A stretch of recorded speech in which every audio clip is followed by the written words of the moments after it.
Hey guys, it's your average Joe Demon Joe here. Welcome back once again to another video. I'm a bit under the weather before I start this commentary, so if I sound a bit different, then that is why. But today I'm here to talk to you guys about the weekly rituals stream that Bungie did on Wednesday. And I know I'm a few days late and all, but I got school and other things, and eventually I do like to make videos. So today I'm going to be talking about the weekly rituals and my opinions on them and what's all going to be happening. So, as you guys know, Age of Triumph is the last event ever going to be happening to Destiny 1. So Bungie's got all these things planned and all these changes and stuff like that. And in my opinion, they look pretty cool. So this is basically a stream that they talked about what you're going to be doing weekly, although they had some things that really didn't matter in there. But, whatever. So they said, they said that the speaker has your starter quest, so you start off with the speaker, which is sort of obvious from looking at the trailer, and he's going to have a 12-step quest for you, so it's going to take a pretty long time to do it. They said that they're also introducing a new treasure box, and this treasure box is going to be called the Treasure of the Ages, and it's going to hold every single item from every single box. This is going to include consumables, ornaments, etc. It's going to have everything. It's going to have new armor, it's going to have new ornaments, it's going to have new ships, and it's going to have new shaders too. And now, they're going to have, since you have these Treasure of the Ages, right, and there's just so much stuff you can get. You can get anything. You can get it from Radiant Treasure, you can get Sterling Treasure stuff, you can get Festival of the Lost Treasure stuff, you can get everything from the Treasure of the Ages. But say what you're trying to get, is very specific. Well, they made it where you are able to get you get your silver dust and whatnot. Well, they altered the silver dust vendor to where you can get everything. It has 5 pages of everything that has ever been sold in any of these boxes. You can get sparrows, shaders, masks, emotes, everything like that.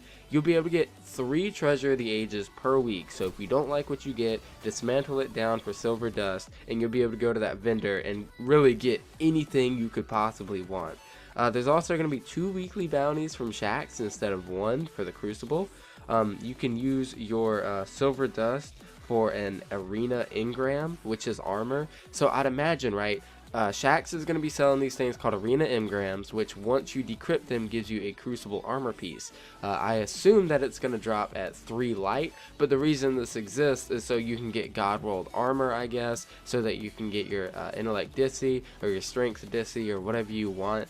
Whenever I say Dissy, I mean discipline.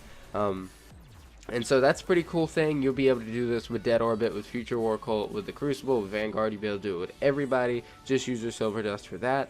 They also said that Challenge of the Elders is being brought up. You'll get legendary marks for the first 3 runs that you do. So it's just like the weekly strikes. After you run 3 Challenge of Elders, you'll get around 30 legendary marks. They also said that the Nightfall is 380 instead of 390 like Challenge of Elders and the Raid, but it's still going to give you 400 light gear. There's also going to be a Nightfall Daybreak modifier, which is basically mayhem in PvE. You're going to be getting your supers fast, and your Guardians are going to be really overpowered. So that's going to be added into the pool every now and then. More on that later. The Siva Crisis Heroic is 350 and gives 1 Treasure of Ages per completion. The weekly story playlist is being added, which will give Treasure of Ages, and it works just like Strikes, except this time your story missions are actually going to have modifiers. The Crucible node is 6v6 that rotates weekly and will also give a Treasure of Ages, and Rainbow Burns will be returning to Nightfalls. Rainbow Burns are Arc, Solar, and Void all at the same time. Nightfall rewards are also going to be remaining the same, nothing's going to change, and the Daybreak modifier will appear 1 time per month, so that's going to start on March 28th. So, the day or the week that, this event happens, Daybreak will be active on the Nightfall. And through July 18th, all the way through all of August, there will be 6 weeks that Daybreak will stay active. And, last but not least, after you complete your Nightfall, you will get Blue Flame and you will get the Nightfall buff. So basically, if none of you guys know what I'm talking about, back in the day whenever you played Destiny and you completed the Nightfall, you would have a blue flame similar to the flames you'd see in Halo that would be an aura around your head. And you know, that happened after you completed the Nightfall, and that meant that you completed the Nightfall, but also meant that you're going to get XP boost and reputation boost for everything you do that week until the Nightfall resets. So that's another really cool thing, and that's pretty much all that they talked about in this stream. And a lot of people are saying that it was kind of a letdown. In my opinion, I think that the story, weekly story playlist is a really good idea. Bringing back Challenge of Elders is a pretty good idea, and what they did with the Silver Dust Vendor is a very, very good idea. It also looks like Treasure of Ages is looking pretty cool, and they never showed off any armor because that's going to be for the next stream. But in my opinion, this looks pretty cool. I like the stream a lot. It was very entertaining. A lot of people are saying that Daybreak was a huge letdown, but I don't really care that much about it.